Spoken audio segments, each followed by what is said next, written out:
বিএনপির বিরুদ্ধে সিরাজগঞ্জবাসীকে ঐক্যবদ্ধ করে আগামী জাতীয় সংসদ নির্বাচনে সুস্থ সকলের মাধ্যমে আর উন্নতিকরণের মাধ্যমে আমাদের অনুষ্ঠিত হবে।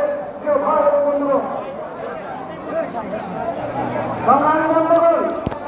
আমরা আন্তরিক ধন্যবাদ জানাই এবং আপনাদেরকে অনুরোধ করব, স্বেচ্ছাসেবক ভাইরা যারা আছেন তাদেরকে অনুরোধ করব যে আমাদের সংরক্ষিত আসনে আপনাদের এবং কেন্দ্রীয় আওয়ামী লীগের নেতৃবৃন্দ রাজনৈতিক হাউস থেকে আমাদের এই সভামঞ্চে রওনা করেছেন।